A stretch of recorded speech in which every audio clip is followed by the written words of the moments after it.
conjuntivos generales, de estos de acá arriba. ¿Ya? Vamos a hablar de esos. Todo tejido, de inicio, tiene dos componentes. ¿Cuáles son? Célula y matriz. Perfecto. Hablemos del primer componente, el componente celular, el tejido conjuntivo propiamente, o tejido conjuntivo general. ¿Qué células tiene ese tejido? De hecho, hay una clasificación que ordena a sus células dándoles dos subtipos. Unas que se llaman células fijas y otras que se llaman células móviles. Una célula fija es una célula que está ahí hoy, mañana y siempre. Se quedó ahí en ese lugar, no se mueve. ¿No? En cambio, una célula móvil es una célula que está hoy día acá, mañana se va más allá, pero puede regresar al mismo sitio, puede irse a 2 metros, el paciente salto, a 2 metros del primer lugar, en fin, viaja con el tejido conjuntivo. Células móviles. Otra clasificación es en consideración a la función que cumple la célula. En el tejido conjuntivo propiamente vamos a encontrar células, por ejemplo, que forman matriz, o sea, células que fabrican elementos de la matriz. Vamos a encontrar células que nos defienden, porque les contaré que el tejido conjuntivo es el campo de batalla de las inflamaciones y las infecciones. Entonces ahí es donde se produce la defensa. Entonces tiene que haber células de defensa. Y hay células que se encargan de estar ahí almacenando grasa. Almacenando grasa. Entonces, esta otra clasificación es en consideración a la función. Hablaremos un poquito de las células en consideración a la función y les diré además si son fijas o móviles, ¿no? Por ejemplo, comencemos con la primera. Es una célula, es la vedette del tejido conjuntivo, propiamente. Es como que la dueña del show, la más importante, la más famosa, ¿no? La célula más activa del tejido conjuntivo propiamente, y se llama fibroblasto. El fibroblasto es una célula formadora de matriz. Y si bien es cierto, se llama fibroblasto, a ver, eso es una cosa interesante. Habíamos hablado de que cuando una célula madura deja de ser un blasto. Blasto es una terminación que me habla de juventud, ¿no? Cardioblasto, osteoblasto, eritroblasto, condroblasto. Esa terminación me dice que es una célula joven. Blasto es el prefijo de juventud. En cambio, cito es el término que se usa cuando hablamos de madurez.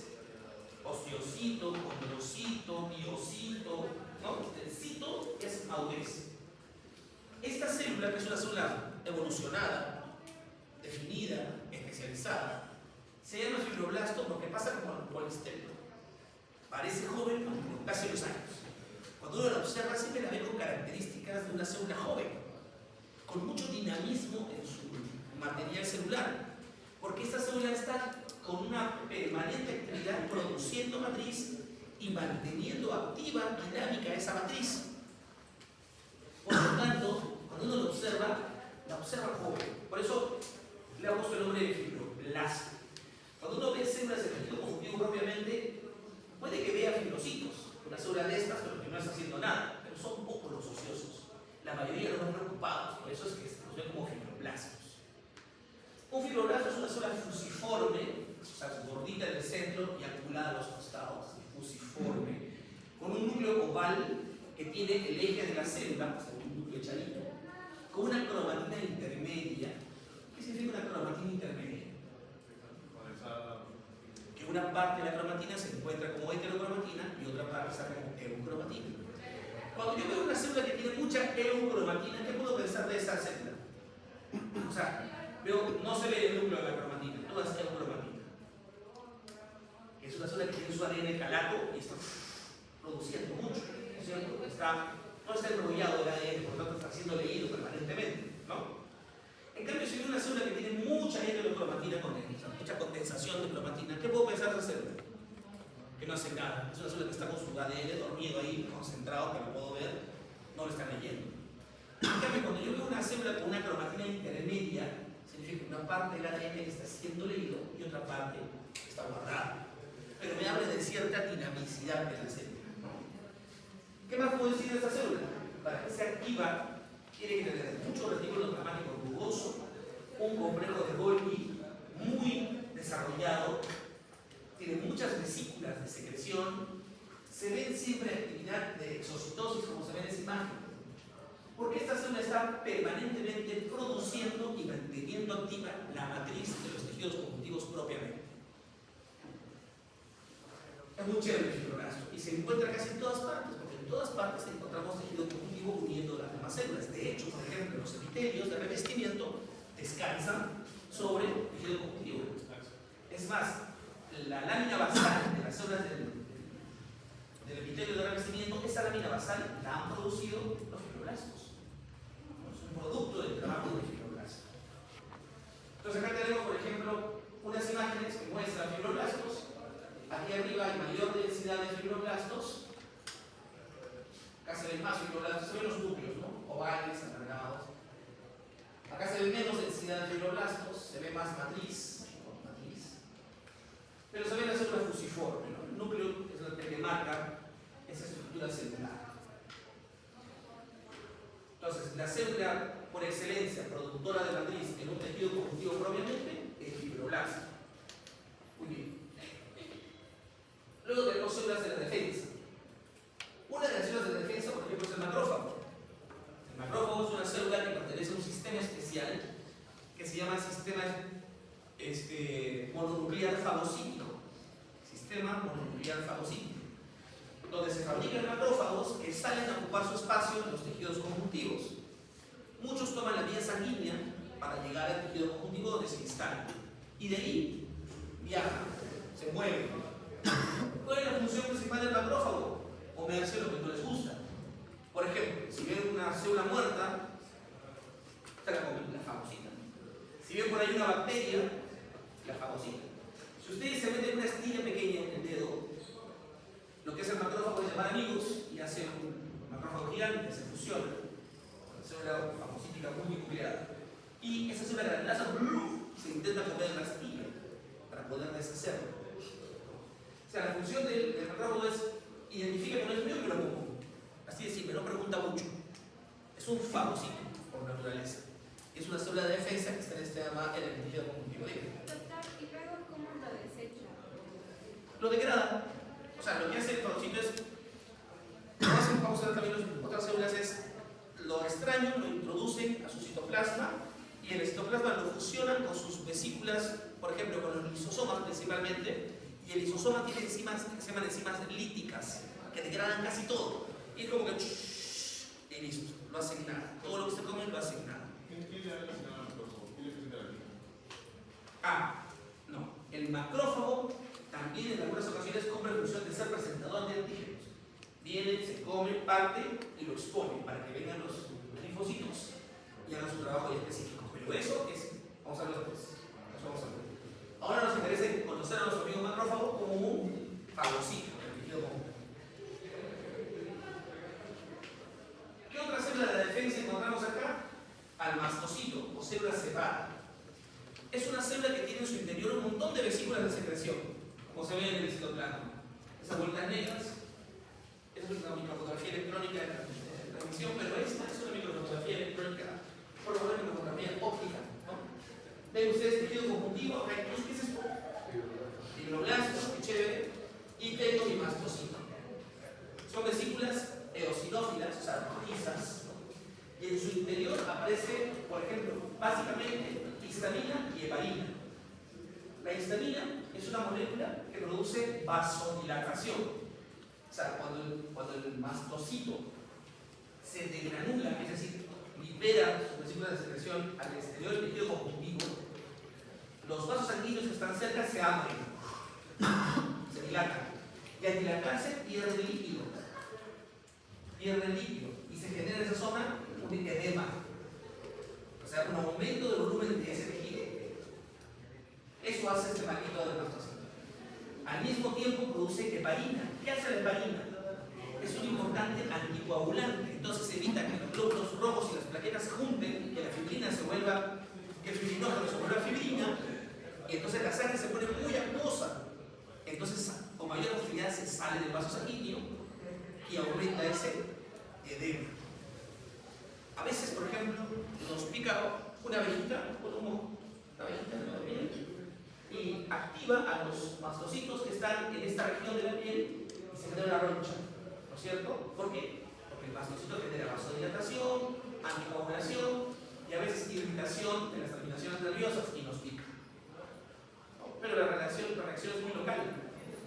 No sé si a ustedes les ha lentes o cadenas de níquel, fantasía un poco barata, y se produce una reacción inflamatoria en todo el cuello o en la zona de contacto del metal con la cara, porque ese agente extraño desencadenó una reacción con este mastocito que se degranuló y produjo inflamación, escozor, edema de esa zona. O lo más común, no sé, pasa a mí, que respiran polen en primavera, ¿no? Y entra el polen en la mucosa nasal, al epitelio que tenemos en la cavidad nasal, pasa ese polen al tejido conjuntivo que está al lado y se degranulan los mastocitos, y se inflama esa zona y nosotros se nos tapa la nariz y no podemos respirar, y empieza a salir moco, muy acuoso, y empieza a picar la nariz, ¿no? Por culpa de estos mastocitos. Siempre se debe discriminar una alergia. Están vinculados a reacciones de hipersensibilidad tipo 1, es decir, se activan cuando uno es alérgico a algo. ¿Cómo nos curamos ante un problema de estos? Hay que inhibir a dos, a la histamina y a la heparina. Pero lo que más usamos es inhibir a la histamina, ¿no? Usamos antihistamínicos, ¿no? ¿Y cuál es su finalidad? O sea, ¿cuál es la finalidad de producir esa reacción? Lo que pasa es que en el transcurso de nuestro conocimiento inmunológico, uno nació y no conocía nada. Pero a lo largo del tiempo hemos ido conociendo moléculas y las hemos ido tolerando, ¿no es cierto? Nos hemos acostumbrado a esas moléculas. Pero no todos los sistemas son infalibles. A veces en nuestro sistema puede haber fallas. Y una de esas fallas es que algunas de las moléculas que hemos conocido no las conocemos tan bien y le generamos cierto rechazo. Ese cierto rechazo es por culpa de los mastocitos. Que la mayoría de esas moléculas dice, será mía, no será mía, pero por si acaso mejor me degranulo. Y le avisa al resto del organismo con esa inflamación que hay algo extraño ahí y que hay que atacarlo. Lamentablemente eso extraño es algo con lo que convivimos y por eso yo tuve con personas que se llaman atópicas que reaccionan con estas alérgicas y tienen que estar con antihistamínicos. O sea, entiéndelo así, como que es una falla en nuestro reconocimiento inmunológico y nos hace convivir con una alergia. ¿No? Doctor, ¿y qué es lo que hace que los antihistamínicos sean uno de los medicamentos, porque tengo entendido, como que más reactivos con otro tipo de medicamentos? O sea, que si un paciente está tomando otro medicamento, un antihistamínico suele como atenuar, no, al revés, lo contrario de atenuar su efecto. Exacerbar o potenciar. Yo diría que es todo lo contrario, ¿no? Porque, por ejemplo, muchas veces uno toma un antibiótico y me empieza a picar el cuerpo, entonces tomo un antihistamínico para inhibir esa picazón que me da el medicamento. Hay tratamientos largos, como por ejemplo el de tuberculosis, donde el paciente tiene que tomar 6 meses de pastillas y le produce reacción alérgica a la pastilla. Entonces los médicos, lo primero que hacemos es lo combinamos con antihistamínicos antes de evitar que se produzca infección, ¿no? que sea peor, porque hay que ver costo-beneficio, ¿no? En realidad no es un efecto adverso muy común que haga reacciones, exacerben reacciones de otros medicamentos. Al contrario, lo usamos para contrarrestar las reacciones alérgicas que producen otros medicamentos. Eso pasa, vale, es como que una falla ahí en el... No todas las personas, o sea, no todos son alérgicos. De una población, un grupo van a resultar alérgicos. A ver, en mi casa estamos todos fallados. Mi hermana es clínica y ella es conjuntivitis alérgica. Yo tengo alergias a conitis y yo soy alérgico a la picor de abeja. ¿Qué pasa? ¿Qué pasa si yo soy alérgico a algo y en vez de que me quede el alergeno en el tejido conjuntivo entra a la sangre? Eso me pasa a mí con el picor de abeja. La abeja entra, clava mi piel y el veneno entra a vasos sanguíneos pequeños y viaja por todo mi cuerpo a la velocidad de la circulación sanguínea. Entonces hace que todos mis mastocitos de todo mi tejido conjuntivo se degranulen al mismo tiempo. ¿Qué pasa cuando yo soy alérgico y se degranulan todos mis mastocitos? Todos mis vasos sanguíneos se dilatan. Y si todos mis vasos sanguíneos se dilatan, mis 5 litros de sangre quedan chicos. Mi sangre se encharca. Porque tengo un continente de 10 litros para un contenido de 5 litros. El corazón bombea, pero no tiene nada que bombear, pero todos los vasos sanguíneos están dilatados. Yo he hecho un edema, me hincho todo eso. ¿Qué va a pasar? Me muero. Eso se llama reacción anafiláctica. Por eso usamos un vasoconstrictor poderoso, adrenalina, o bueno, un corticoide poderoso, ¿no? Que produce vasoconstricción para mantener la reacción inmediata. A mí me picó una abeja, la primera vez que me picó una abeja yo hice edema de vías respiratorias.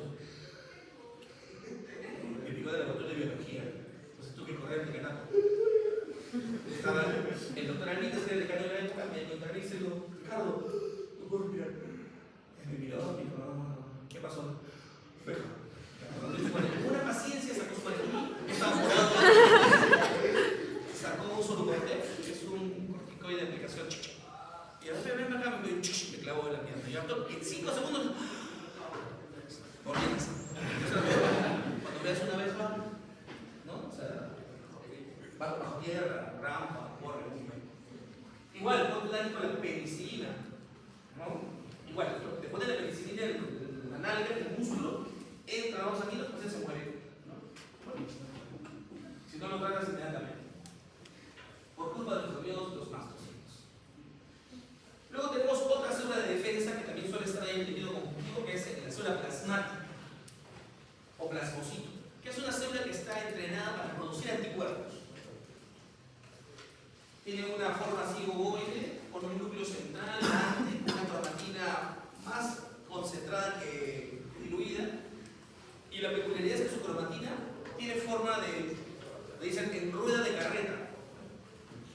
¿Ven cómo está la cromatina?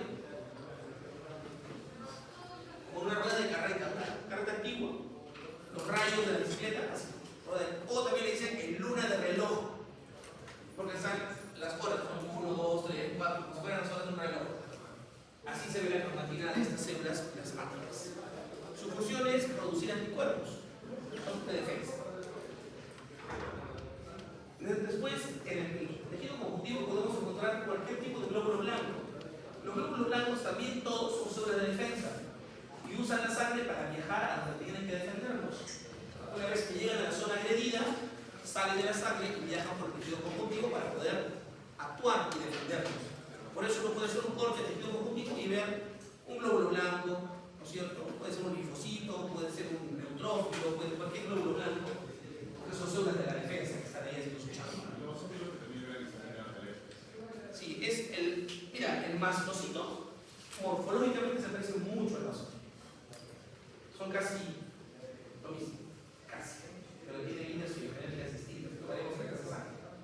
Pero actúan bajo lo mismo, bajo las mismas órdenes. Finalmente, hemos hablado de la célula que produce matriz, hemos hablado de la célula de defensa. Finalmente, esta célula que se llama adipocito es una célula que almacena grasa. Ahorita hablaremos un poco más de la adipocito.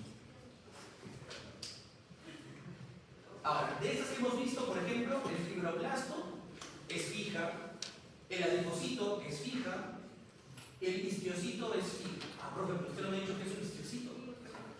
¿Qué es un histiocito? El histiocito es un tipo especial de macrófago, pero que no se mueve, que decidió quedarse en un sitio. Yo no me muevo de acá. Es un macrófago fijo. ¿Quiénes tienen tatuajes? No voy a pedir que me lo enseñen, pero ¿quiénes tienen tatuajes? ¿Dónde está César? Una. ¿Nadie más tiene tatuajes? ¿Cuál es el principio de un tatuaje? Un tatuaje es un pigmento que yo inyecto en mi tejido conjuntivo más superficial, ¿no? Entra en un aparatito, clava tinta por debajo de la lámina basal del epitelio, ¿cierto? En teoría, ese pigmento es un cuerpo extraño, ¿cierto? Es un cuerpo que no nos pertenece. Entonces el sistema de defensa debería ir e intentar eliminarlo. Como usualmente son pigmentos orgánicos, carbón por ejemplo, lo que hace es, el sistema de defensa es mandar a los macrófagos, y van los macrófagos y se tragan el carbón, los fagocitan, y los macrófagos se van. Pero hay unos macrófagos que llegan y comen tanto que dicen, ah, mejor me quedo acá, y plum, se plantan. Por eso el tatuaje vive toda la vida, porque hace que el macrófago se quede ahí toda la vida relleno de color. Pero hay unos macrófagos que se van. Por eso un tatuaje es lindo el primer mes, el segundo mes.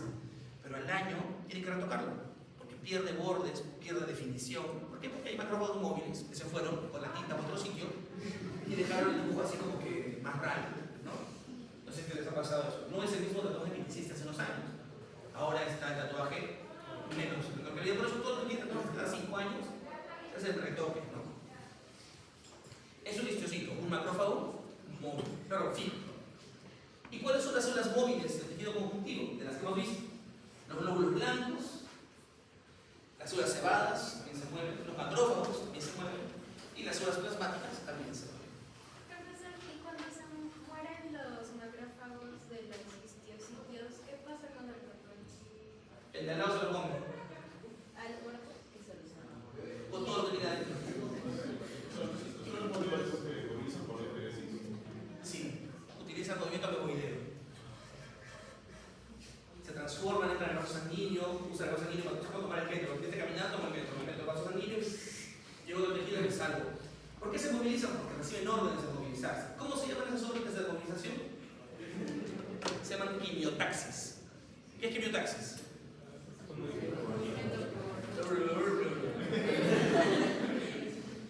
Quimiotaxis, por ejemplo, cuando yo llego a mi casa a mediodía, yo llegaba a la casa de mis padres, yo llegaba a mi casa a mediodía, así todo cansado de las clases de la universidad, me subía al segundo piso, que a mi cuarto, y me ponía a ver televisión. Y en eso sentía el olorcito del lomo saltado, ¿no? Y decía, ¿dónde huele tan rico? Hasta la cocina. Entonces yo agarraba y salía de mi cuarto a las escaleras y decía, ¡ay, qué es abajo! Bajaba la granada, ¿qué es abajo? Llegaba a la cocina y ahí venía el olor. Eso es quimiotaxis. Yo he identificado una molécula o un agente quimiotáctico en la aroma del lomo saltado y he viajado de un lugar donde la concentración de ese aroma es bajo a un lugar donde la concentración es alta.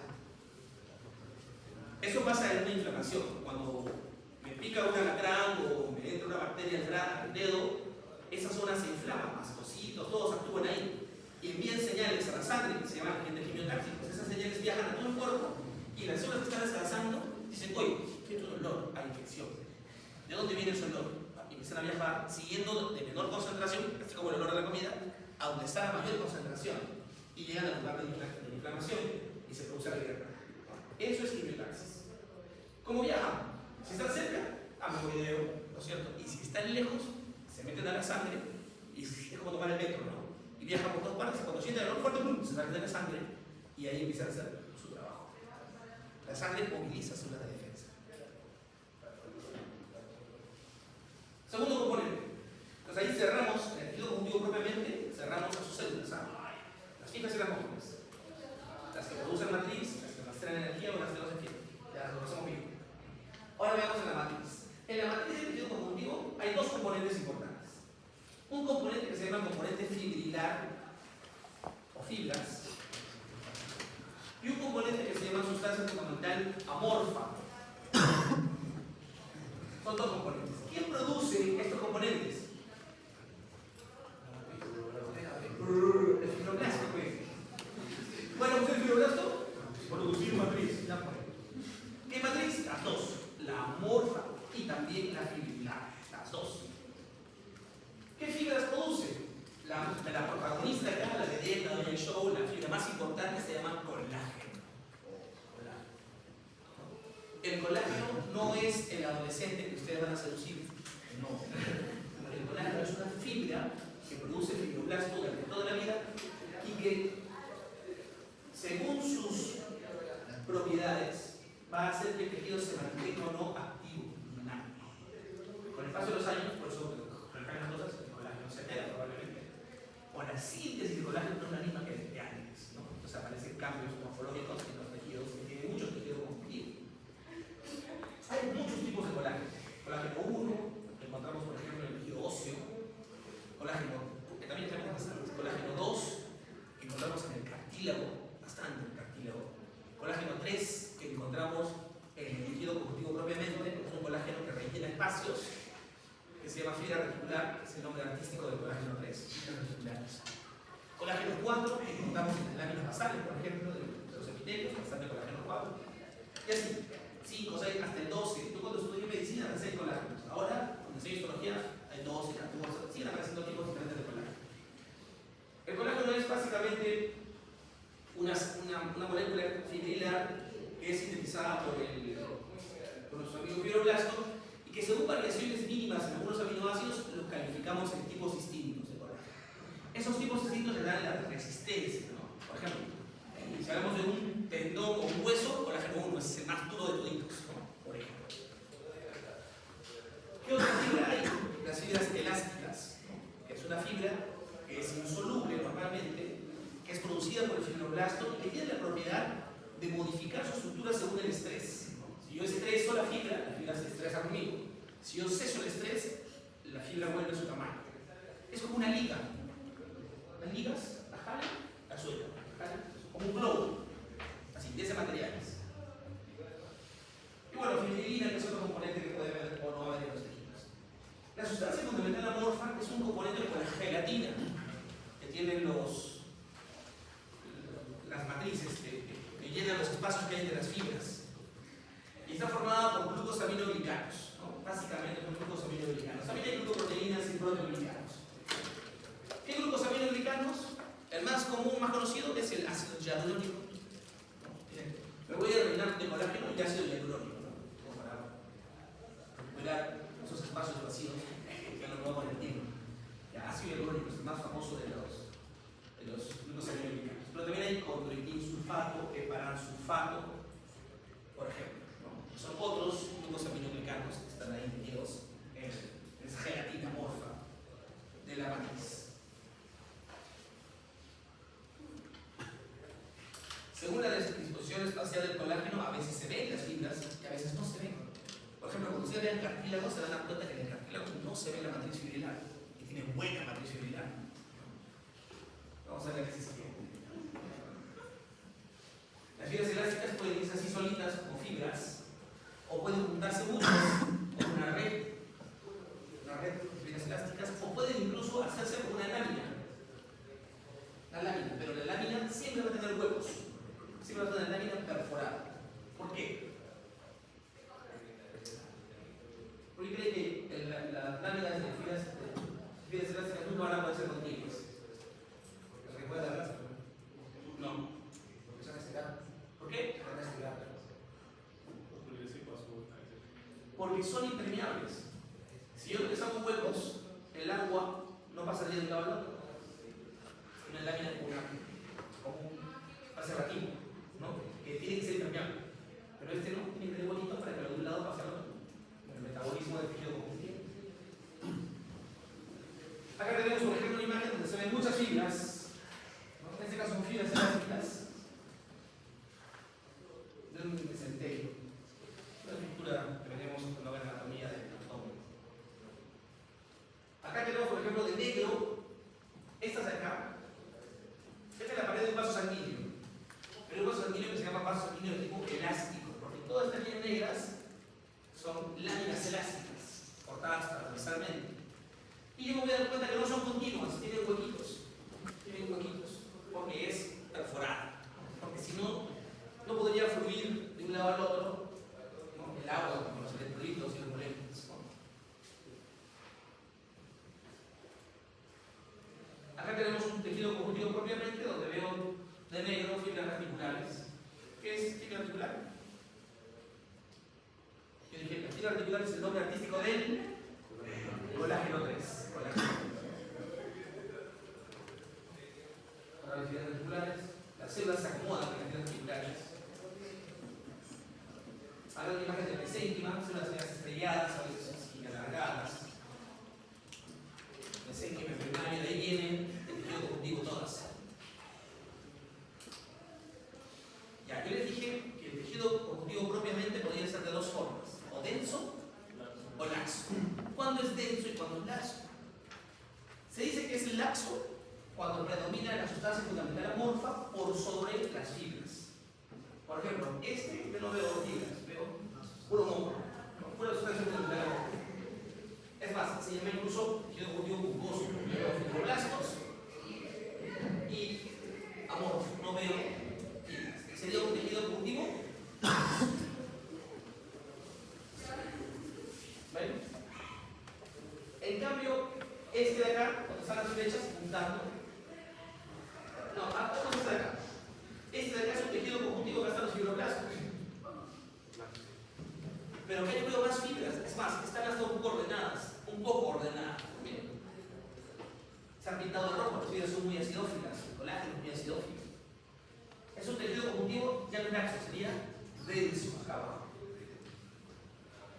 En cambio arriba también veo fibras, están rojitas, pero también veo sustancia fundamental amorfa. Más sustancia fundamental amorfa que fibras. El de arriba sí es laxo, comparado con el de abajo, que es denso. Denso, laxo. Los dos son tejidos conjuntivos, denso y laxo. Ahora, si me pongo a pensar en el laxo, en el denso solamente, aquí yo veo las fibras un poco aquí así, por aquí un poco para arriba. Están desordenadas. Acá también están desordenadas. conjuntivo denso, irregular o no modelado. Igual acá, esto de acá abajo es un epitelio, ¿no es cierto? Por debajo, ¿qué? Tejido conjuntivo. ¿Qué son estas células? Fibroblastos. ¿Y qué es esto rojo de afuera? Si es rojo, son fibras. Y son abundantes, ¿no? Eso es un tejido conjuntivo denso. ¿Están ordenadas? No. Tengo diferentes formas. Es un tejido conjuntivo irregular. Denso, irregular.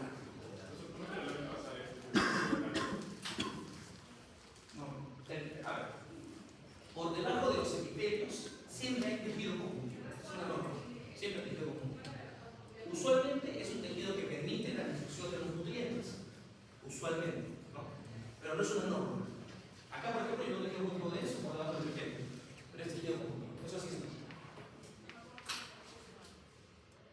Lo mismo se lo que hemos pintado de azul, el colágeno, la fibra del tejido conjuntivo denso, irregular. En cambio aquí, miren el fibroblasto y miren el tejido conjuntivo. Es denso, porque todas esas son fibras de colágeno, pero están más peinadas como el pelo de Rapunzel, ¿no? Tejido conjuntivo denso, regular, o tejido conjuntivo denso, modelado. Modelado o no modelado, o regular o irregular. Entonces, ese es el tejido conjuntivo propiamente. Pero dijimos que había tejido conjuntivo propiamente y también tejidos conjuntivos especiales. Vamos a revisar rápidamente un tejido conjuntivo especial.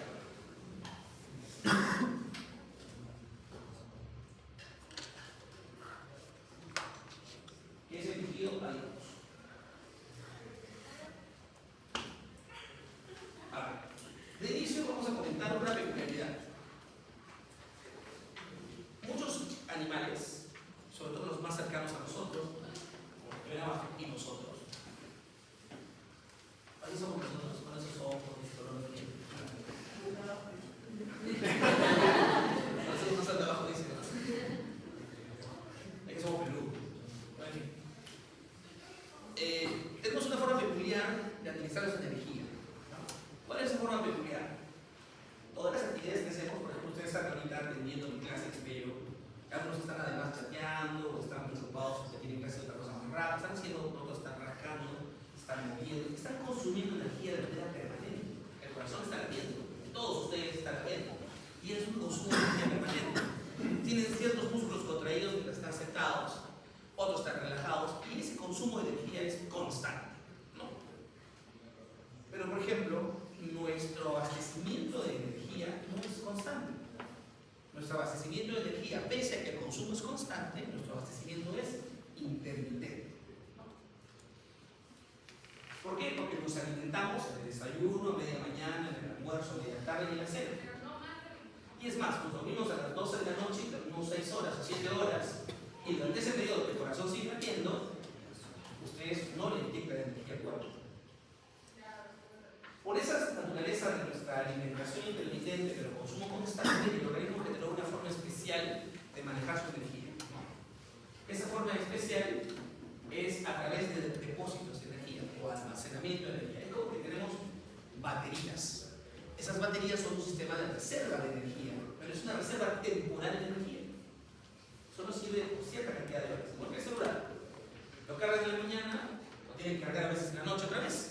Si el celular es más chino, tienen que cargarlo cada 2 horas, cada 4 horas. Si es viejito, cada hora. Y a veces incluso tienen que estar conectados a la máquina, ¿no? En fin.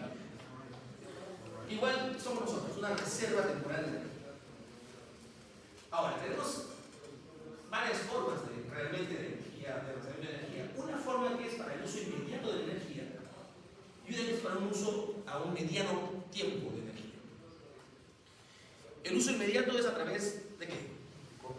De almacenarla como carbohidratos. ¿Cuál carbohidrato es la B? La glucosa. La glucosa es el carbohidrato que utilizamos rápidamente y que la almacenamos ¿en dónde? ¿Y dónde más? En el hígado y en el músculo. Perfecto. Chévere, nos va a lograr ese chupo de trabajo en mi equipo. Entonces ustedes se levantan en la mañana, su mamá les pone café con leche. Ahí tienen, ¿qué cosas tienen ahí? Tienen proteína, la leche, tiene su, es un ejemplo que tiene mamá por ejemplo.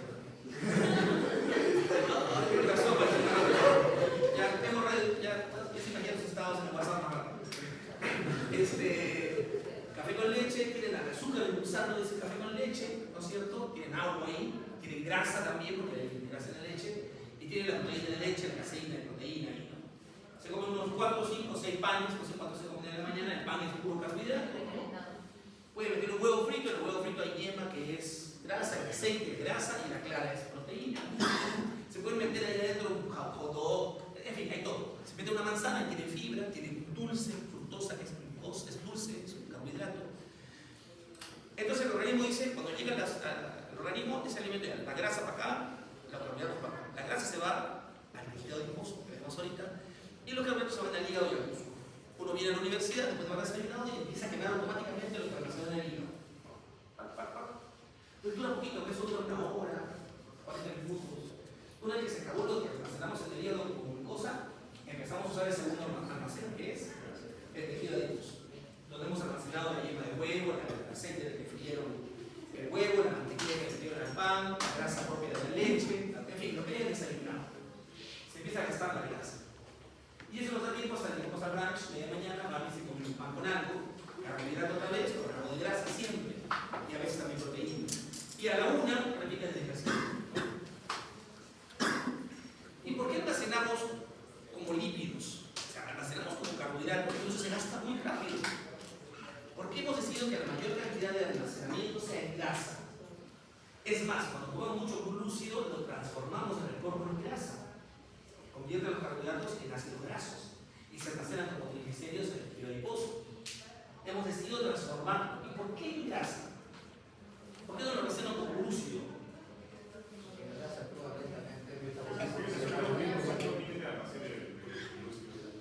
Porque la grasa pesa poco, ocupa poco espacio, son de fácil manejo metabólico, pero sobre todo porque las grasas producen más energía en esos momentos. O sea, si yo almaceno 1 gramo de carbohidrato, voy a producir 4 kilocalorías. La kilocaloría o caloría es la unidad de medida de energía. 4. Si almaceno 1 gramo de proteína, voy a producir 4 kilocalorías. Pero por 1 gramo de lípido, voy a producir 9, más del doble.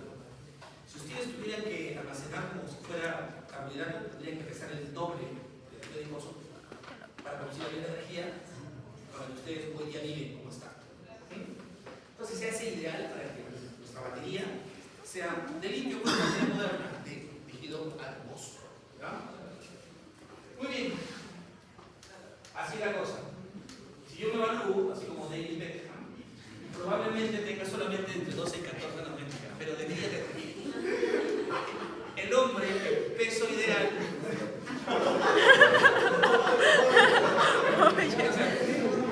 Es fácil, se dan cuenta quiénes van a jalar el curso. En el peso ideal, un varón tiene entre el 12 y el 14% de todo su peso en tejido adiposo. O sea, nuestra batería, en peso ideal, pesa el 12% de nuestro peso. Una mujer tiene más baterías. Las mujeres tienen el 25% de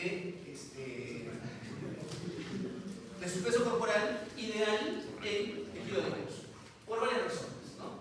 Donde almacenamos, el hombre cuando engorda almacena en la parte de atrás del cuello, almacena en la parte de los hombros, almacena en el abdomen preferencialmente, ahí almacenamos la grasa.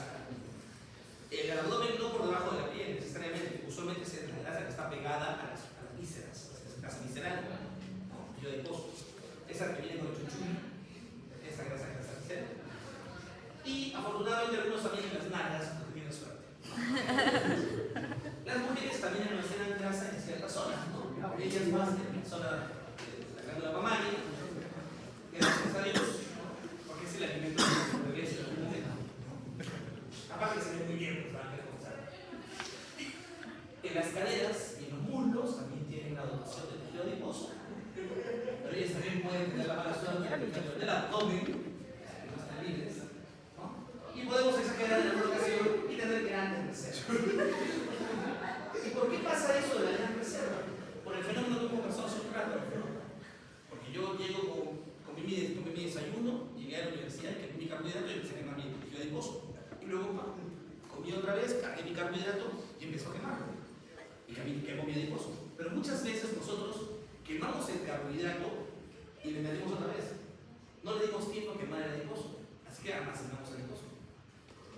Llegó una media hora más, le metimos otra vez carbohidrato al adiposo y no nos dio tiempo de quemarlo.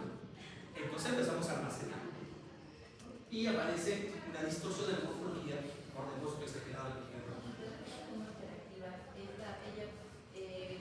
¿Gasta más rápido, o sea, más rápido la grasa o es igual? No, o sea, hay una relación directa entre el metabolismo y el consumo de energía. A mayor metabolismo, mayor consumo de energía. ¿Por qué comer grasas nos sacia más rápido que comer carbohidratos?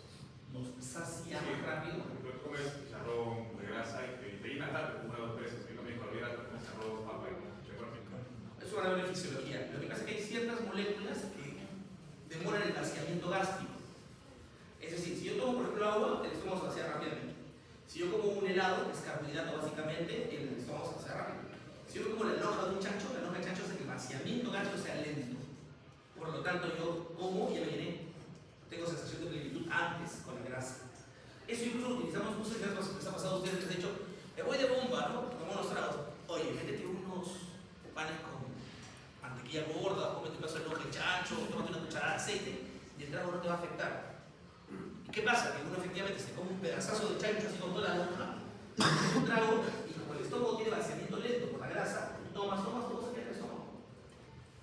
Cuando te vas a dormir, al cabo de un rato recién se absorbe, tu borrachera tienes dormido. Tuviste las pesadillas o las vomigadas, pero no te diste cuenta de la borrachera. En cambio, si uno toma con el estómago vacío, o haber comido carbohidratos solamente, probablemente sí se absorba rápidamente el retorno, que el vaciamiento gástrico se acelera. Es por la naturaleza del molécula, que demora el vaciamiento y produce saciedad. Profe, Vamos a la clase de fisiología de la borrachera. Yo cuando estudié fisiología, mi profe de fisiología al final dijo, a ver chicos, hay una clase libre. Esto, ¿qué quiere? Nos hizo fisiología de los viajes submarinos, fisiología de los viajes espaciales, fisiología de la borrachera. Borrachera. profe, ¿es cierto eso de que algunas personas tienen un metabolismo más rápido y por eso comen mucho, pero no engordan? Como digo, la relación directa que existe entre el consumo de energía es la que está vinculada al metabolismo de las personas. Y el metabolismo está regulado por el sistema endocrino. Hay una hormona que se encarga de marcar la velocidad, es la hormona tiroidea, ¿no? Es la que marca la velocidad de las reacciones, ¿no? Y si todos tenemos una propia velocidad, y hay gente que tiene un metabolismo eficiente, donde se consume rápidamente lo que ingresa, y uno alimenta y se consume rápidamente lo que ingresa. En cambio hay gente que tiene el metabolismo un poco alterado o deficiente, donde no se consume lo que ingresa, porque a veces no lo hacemos de manera racional. Todo el mundo a mí, yo estoy gordo, entonces me dicen, haz ejercicio. No, tomé la decisión de dormir esta tarde, ¿no? Entonces no hago ejercicio. Pero si hiciese ejercicio, aceleraría ese momento de metabolismo y probablemente podría comer más. Tengo que vomitar para mantener la cosa. No, mentira, no es.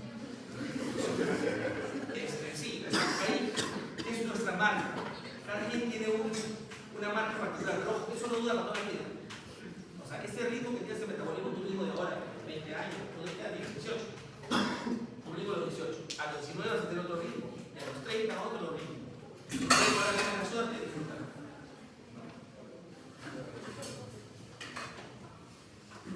¿Alguna otra pregunta? Hay dos tipos de tejido adiposo.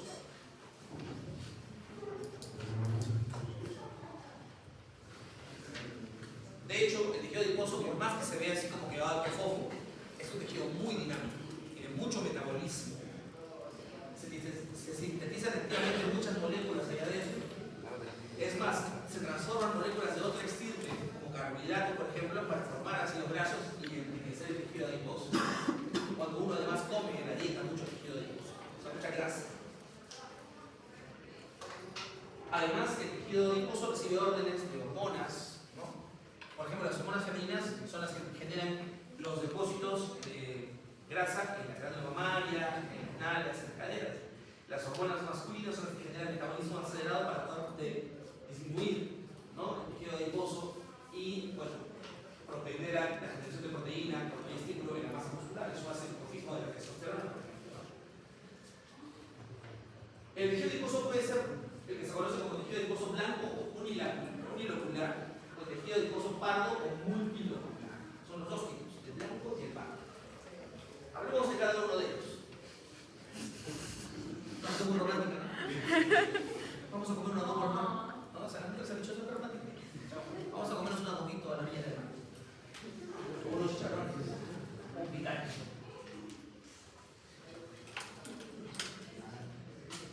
El tejido adiposo blanco es el tejido adiposo que conocemos nosotros como grasa subcutánea, que está por debajo de la piel, el que está también adosado a las vísceras, el que reviste los riñones, ¿no?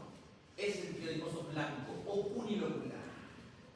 Su color natural es blanquecino, ¿no? A veces un toque amarillento si es que en la dieta incluimos alimentos amarillos que se impregnan en el tejido adiposo. Por ejemplo, cuando comen maíz, cuando comen mandarina, cuando comen zanahorias, cuando comen papaya, cuando comen en abundancia este tipo de alimentos que tienen muchos carotenos, ese caroteno va y se deposita en el tejido adiposo y tiene un color naranja amarillento.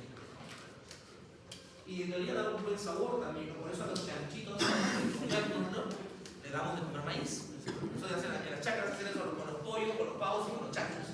Hoy, ¿cuándo vamos a cargar ese chancho? En una semana para Navidad, perfecto, dale maíz. A partir de ahí, puro maíz. La grasa cambia de sabor, el color del chancho se pone bonito también y sabe muy bien. En cambio, si el chancho lo tienes concentrado antes de comértelo, la grasa va a saber un poco concentrado, ¿no? Ahí en el cabo. No es tan rico. Por eso es mejor un chancho de granja y un chancho de esos cerzados.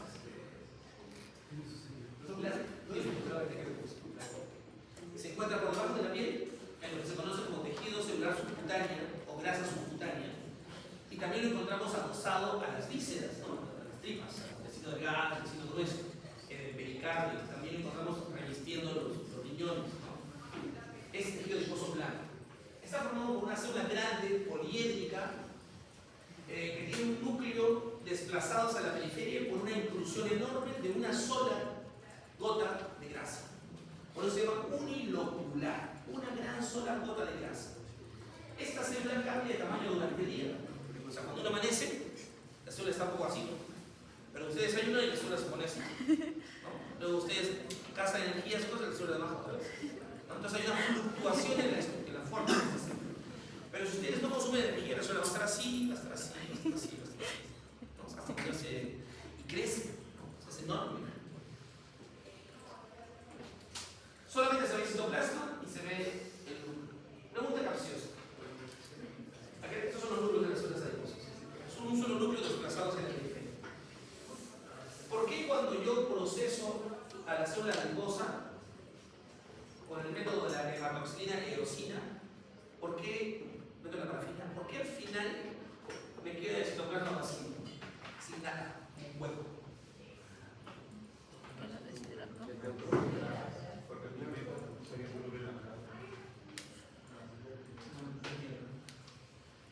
Porque, ¿qué uso para deshidratar el tejido? ¿Qué hace el alcohol con las grasas? Las disuelve, ¿no es cierto? Entonces, cuando yo uso el alcohol que aclara, ¿cómo se llama el alcohol que aclara? El citol, que es el más fuerte de los alcoholes. Ya terminó de deshacer toda la gota de grasa, entonces me queda un espacio vacío. Cuando yo veo en un tejido huecos, o sea, aire, puede ser dos cosas. Uno es un artefacto, es decir, un error al procesar la lámina, esta muestra, un artefacto. Y lo segundo es que ahí hubo grasa. Por lo tanto, no hay nada ahora porque lo deshidraté con el principio. ¿De dónde viene esta célula adiposa? Del mesénquima. ¿Se acuerdan del mesénquima? De ahí pasó a ser un lipoblasto, que es una precursora embriológica, y finalmente se convierte en el adipocito. Adipocito, que es la madura. Esta máquina es una sola gota, una sola inclusión lipídica, por eso se llama unilocular.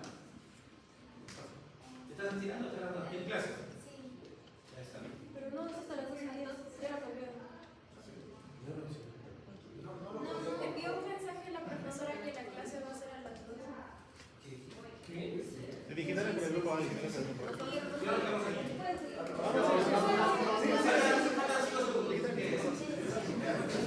Miren el adipocito, es un adipocito que acaba de comer, por eso está tenso, redondo, ¿no? Visto desde una microscopía electrónica del barrido, el adipocito viene por fuera hacia su núcleo, tiene su relieve de núcleo. Y así se ve un tejido adiposo, una malla de adipocitos con núcleos desplazados. Acá hemos pintado con rojo de Congo, que tiene una afinidad por el tejido adiposo, y se ve en rojo intenso las distribuciones de I y la C. Aquí no se trabajó con parafina. ¿Cómo identifico un adiposito de un cartílago? Porque ambos tienen tonalidad blanca. Ah, no tiene Tonalidad blanca. El cartílago. no. La clase que viene vamos a hacer cartílago y te vas a burlar de tu propia pregunta.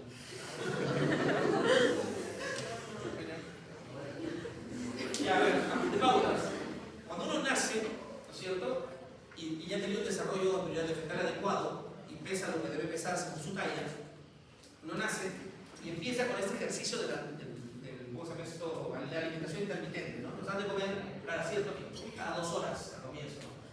La verdad es que el bebé debe comer cada vez que tiene hambre, cada vez que se queja, ¿no es cierto? Los bebés son flojos y no se quejan, a eso hay que despertarlos y darles, ¿no? Hay que estimularlos constantemente, claro.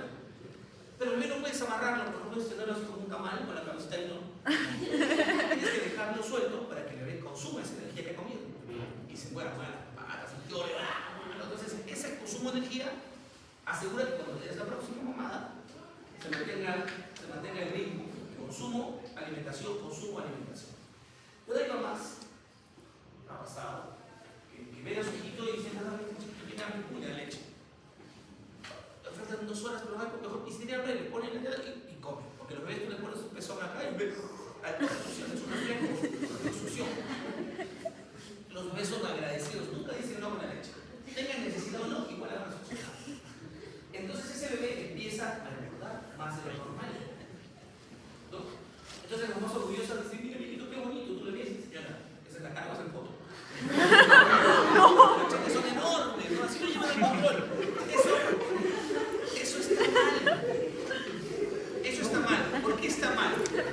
Vamos a explicar un poquito por qué está mal. Porque ese niño está formando su tejido adiposo, es decir, está entrenando sus células para almacenar energía. Pero como son células jóvenes que recién han salido así como del mesénquima y se han ido a ubicar al tejido adiposo, han decidido ser adipocitos. Todavía mantienen una propiedad importante. ¿Cuál? La de hacer mitosis. Entonces, si yo tengo a mi bebé con 1000 células adiposas ahí bajo la piel y le doy leche más de lo normal, ese adiposito dice, ay, sigue viendo leche, me parto en 2. Y sigue viendo leche, me parto en 2. Y me parto. Entonces, un niño que ha sido sobrealimentado va a tener ya no 1000, sino 10.000 adipositos. En cambio, un niño de esos que son de peso y talla adecuado, que no son gordos ni son flacos, engorda esos adipositos, como no le dan de comer más, ahí queda, bueno, consume. Engorda, no consume, no hace mitosis. Bueno, el niño crece, hace ejercicio, llega a la adolescencia y todos los adolescentes son flacos. Y su excepción, pero todos los adolescentes, ¿por qué son flacos? No saben los chicos. Son flacos porque el metabolismo cambia en la adolescencia. Como hay un crecimiento de muchas cosas, el pelo, el músculo, las glándulas sudoríparas, las mamarias, todo cambia, la menstruación. Entonces hay un consumo mayor de energía. Entonces los adolescentes comen, es más, no tienen que ser gordos, comen menos, los ponen vanidosos y empiezan a bajar de peso. Entonces todos los adolescentes son flacos, son regios, ¿no?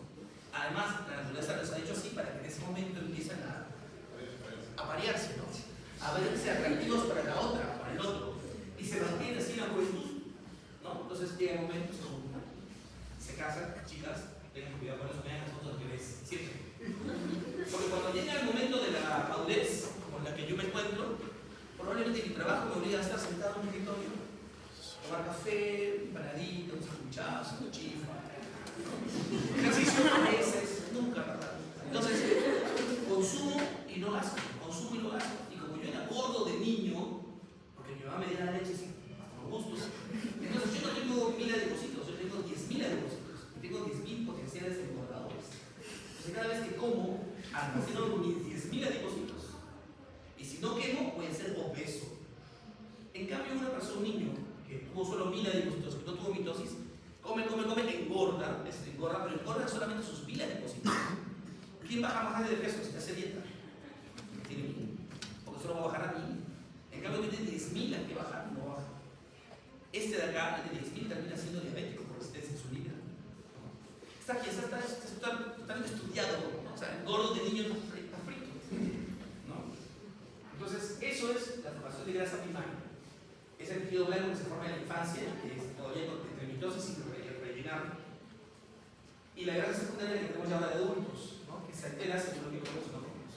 Doctor, ya no hay mitosis de esas células cuando uno pasa la etapa de... ¿Quién se reproduce más? ¿Uno de 20 años o uno de 45? Es probable que yo pueda tener un hijo, ¿no es cierto? A los 45. Una mujer pueda tener un hijo, es probable que se reproduzca. Pero si tuviese una mujer de 20, 25, se reproduciría más. O sea, hay capacidad de mitosis, pero no es la misma capacidad de mitosis que tiene ese recién nacer. No, o sea, hay capacidad de mitosis. No es una sola idea, sí puede duplicarse. Incluso a veces retiramos y se reemplaza por mitosis la zona de grasa que se retiró. O sea, sí hay mitosis. La cantidad de adipocitos que vamos a generar cuando somos pequeños tiene algo que ver con la altura que va a tener después. No tiene ningún problema. La altura se define por estímulo para el crecimiento. O sea, la gente que está comprobado es la gente que hace deporte en la etapa del primero o del segundo estirón, tiene talla mayor que la gente que no hace deporte. Yo tuve una taradez, yo era niño todo chiquito, así, tomaba adelante en el colegio y adulto con los esquines, porque era enano. Y no quería ser enano, así que en sexto de primaria, donde me venía mi estirón adolescente, me puse a hacer básquet. Y la verdad es que nos obligaban a entrenar todos los días y los sábados hacíamos andén. Y crecí 1,74 m, 75 y dije, dejé el básquet. Para que se la talla que me hace decente.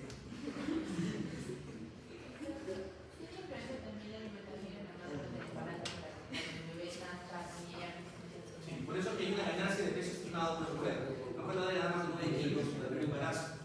Hay mamás que ganan 12 kilos, 18 kilos, y no toda la postura es de ellas. El bebé sale pesando 5 kilos. Y no claro, porque sale bajo. O sea, ella generó mitosis incluso durante el embarazo. O sea, también, por eso se controla el embarazo, se sigue para que la ganancia de peso sea proporcional, ¿no? ¿Qué te la probo? Ahora se busca, ¿Cómo influye los adipocitos en el envejecimiento? ¿Cómo influyen los adipocitos En el envejecimiento. en el envejecimiento? Bueno, yo no sé si los adipocitos influyen, o sea, como hay un estudio en relación al adipocito en el envejecimiento, porque el deterioro de las células es general. Todas las células tienen cierto grado de deterioro por el paso del tiempo. Pero si te refieres, por ejemplo, a la apariencia, ¿no? Lo que sucede es que con el paso del tiempo el fibroblasto ya no produce el colágeno que producía cuando éramos jóvenes. El fibroblasto en particular, la fibra reticular colágeno 3, es el que mantiene más o menos equilibrado o estables los tejidos conjuntivos que se ven como que están por debajo de la piel. Si no hay un colágeno adecuado, probablemente nuestra segunda metamorfa y su peso hará que todo caiga. Nos pasa aquí, pasa aquí. Se nota mucho, por ejemplo, que la mamaria, las mujeres eran así, no eran así. No es parte de. Y lo otro que pasa es que el metabolismo cambia y ya no hacemos un manejo adecuado del tejido adiposo, se consume más tejido adiposo en algunas circunstancias, las mujeres empiezan a hacer dieta o somos intolerantes a muchos alimentos, ya no comemos alta grasa porque nos hace mal, ya no comemos alta carne porque nos hace mal, ya no comemos carbohidratos también nos hace mal, entonces como ya no hacemos ejercicio no comemos tanto, tampoco almacenamos tanta energía, los adipocitos bajan de tamaño y eso hace que se note más el deterioro del colágeno, porque reducimos volumen. Pónganse a pensar, ustedes si tuviesen 60, 80 años, están recontra arrugados, son flacos, se mandan una engordada, se baja la edad. Porque los tejidos se llenan de grasa, que se puede ver tenso. De hecho, hacen infiltrado de tejido graso. Tipo transferencia de grasa, ¿no? La gente se ve la cabeza, pero ojo, dura poco. Pero todo se repodera nuevamente.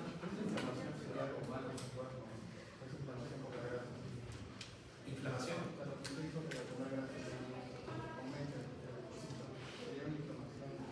No, pero estamos favoreciendo las células se hipertrofian e hiperplasia. La hipertrofia que crece, la hiperplasia es que se reproduce. Lo normal es que la adipocitos se hipertrofia solamente. Pero cuando estamos en bebés, también hacen hiperplasia, también se reproduce. Entonces tenemos una dotación mayor en mano. Porque es más difícil mover. A ver. Nuestro páncreas está diseñado para producir cierta cantidad de insulina para cierta cantidad de adipocitos según nuestra talla y peso. Pero si uno hizo una alimentación inadecuada de niño y tiene más adipocitos que los que ese páncreas esperó, cuando llegamos a la adultez producimos insulina, pero tenemos tanto tejido adiposo para meter la grasa ahí adentro, la azúcar ahí adentro, que no funciona, no abastece. Entonces hay una resistencia y una necesidad de más, ¿no? Y ahí se produce esa falla. En realidad,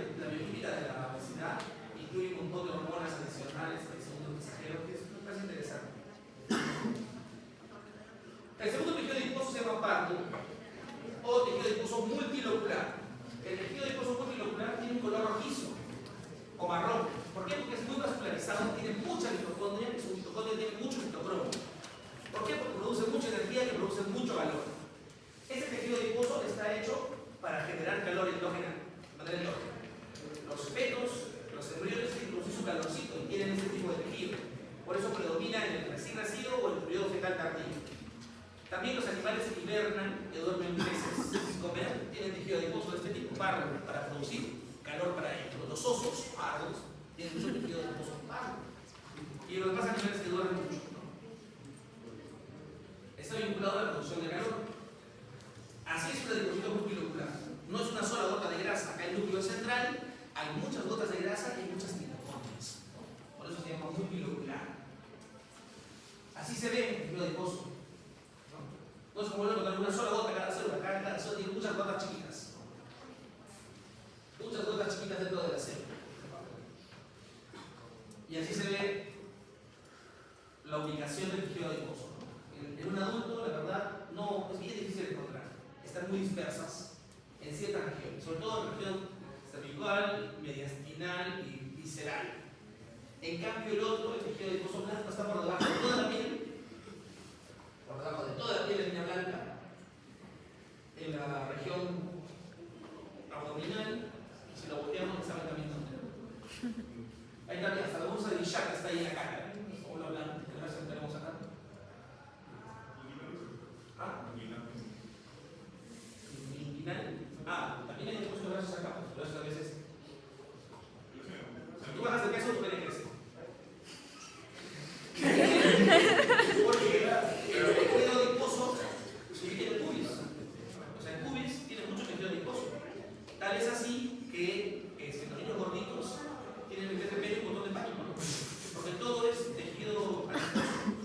Pero bajas de peso y se retrae el tejido adiposo de esa zona y se puede ver. Por eso es que se ve acá al tejido adiposo en la región pública.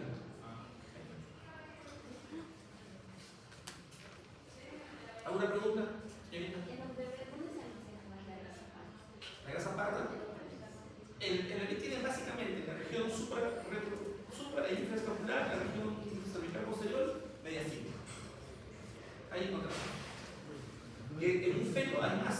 También es porque un feto pesa 3 kilos, 2 kilos. Entonces se nota más, ¿no? En cambio, cuando un adulto puede que tenga un kilo de grasa parda, pero está tan disperso de 80 kilos que no se nota. En cambio, de esos 80 kilos sí son por lo menos 6 o 7 de grasa blanca.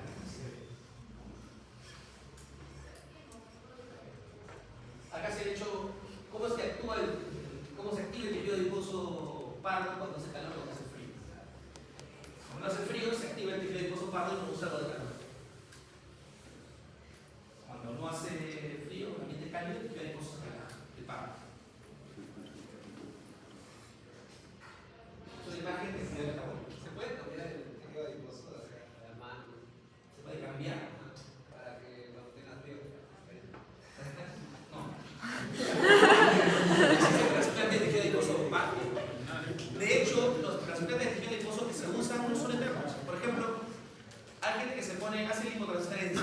Cuando una mujer se hace o un hombre se hace una lipoescultura, lo que hace es sacarse tejido adiposo de las zonas donde uno quiere, el abdomen, la cintura, por ejemplo, y ponerse las zonas donde quiere, las nalgas, por ejemplo. Y te ves muy bien el día siguiente de la operación, y te ves muy bien el mes siguiente, pero al cuarto o quinto mes la grasa busca otra vez su lugar, ¿no? Y hay una lipotransferencia de rebote o de retorno. Por eso, si no haces dieta después de una lipo y te mantienes flaco, la grasa vuelve a llegar al lugar que tenías. Hoy tenemos un diseño corporal, una morfología corporal determinada genéticamente. O sea, esa es la forma de nuestro cuerpo, de la que tenemos ahora. Así va a ser siempre. Necesitamos nuestro ADN, donde tener más grasa, más músculo, ¿no? Uno puede alterarlo con estímulos para hipertrofiar cosas, ¿no? Y para disminuir otras, como la grasa, con dieta. Pero la estructura ósea va a marcarse nuestra morfología siempre, pues genética, ¿no? Y han tenido sus momentos para poder. O sea, uno puede ser alto porque sus papás son altos, pero uno puede ser alto porque estimuló sus hormonas para generar hormonas de crecimiento en momentos cruciales, como cuando cuando comienza la adolescencia, que es el que les digo que el contillo es un rato. Pero eso no te hace deporte. O sea, el hecho de que ya tenemos un plan ya formado, toda esta forma, y si uno estimular algo que no estaba planeado.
función del pulmón, que puede producir un estímulo para que se crezca la carga normal. Pero lo que pasa usualmente es que hace succión de ese pezón y no del otro. Y se estimula y crece y se agranda solamente la mitad. ¿Alguien de la chupa de la escuela?